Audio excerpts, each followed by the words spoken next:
Usually what I start off by doing is giving folks that are open-minded to other streams of revenue a list of revenue streams that have caught my attention over the last 12 months and provide me sort of what I would describe my magic wand lifestyle to be. Basically geographical mobility. Go anywhere, anytime, leave whenever I want, stay as long as I want, and be generous and selfish and not worry about price tags. What does that basically tell you? If I reverse engineer that response, it means I better find a way to work online, which means I can essentially rule out any way of making money that requires me to be somewhere. That's a lot of businesses. That's a lot of income streams, right? If I wanted to be involved in, say, opening a brokerage and running a real estate company, that would be an extremely difficult thing to do if I want to just pick up and leave any old time.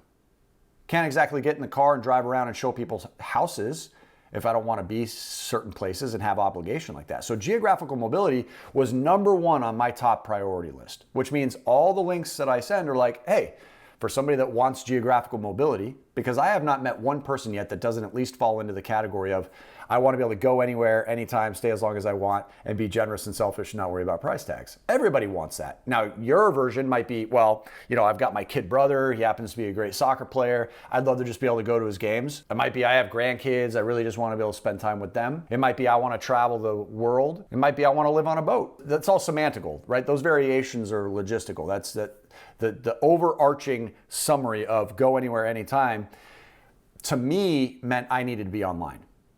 To me, it meant I personally needed to be online. That might not be true for you. So what we have to do first and foremost is understand, what do you really want, right? You want a house in Pasadena. I got that. Great. That's one great goal. What else, right? What does an ideal lifestyle look like for you? Because we always want to prioritize lifestyle before earnings potential. I don't care about 5 million a year, 10 million a year if you're telling me I got to go into this office and wear this suit and tie every day. I don't care about your money at that point. Deal breaker. Lifestyle first. Always. So we have to understand what ideal lifestyle means to you. And then I share this list of links just to start planting seeds in your mind, right? Things that have caught my attention that have sort of appealed to me from a lifestyle standpoint that I could do from anywhere. Just to give you some concepts. And then from there, we start to sort of dig into other people's content and channels in order to land on things where we're like, oh, damn, I could see myself doing that. Like that connects with me in some way, right? I can feel it. I can feel, physiologically, I'm kind of excited about that little idea right there, right? I could picture myself doing it. And then from there, we start to hone in on that. And maybe there's 3 of those, maybe there's 5 of those, right? And we start to pick apart each one. And like I said, the best objective at that stage is to run to the deal breakers. We've got to find the deal breakers as fast as possible before we invest more time than we need to, and certainly before we invest any money.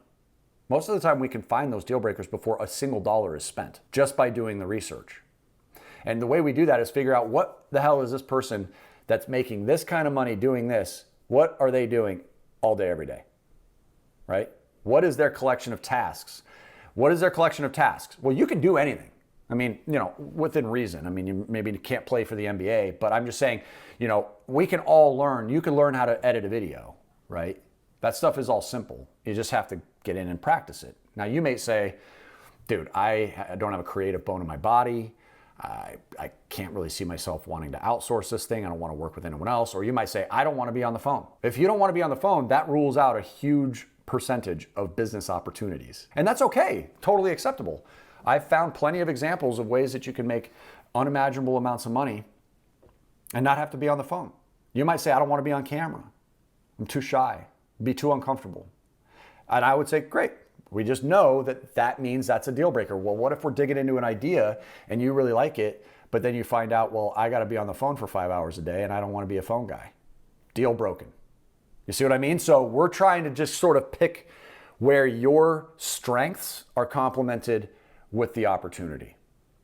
But I can't tell you what to do. I can't just be like, dude, it's just too bad. You got to be on the phone 5 hours, man. I know you refuse to do it. You hate it, but that's going to be your new life because that's where the money is. And that's why I can never tell you where your next business opportunity is. All I can do is help you identify that, and collectively we start narrowing it down, and then we get to work and we scale it up to a point where you solve the short-term net cash flow equation. You start putting thousands more every month into the bank, and then we buy real estate, and real estate's a lot easier when you're doing it in that order.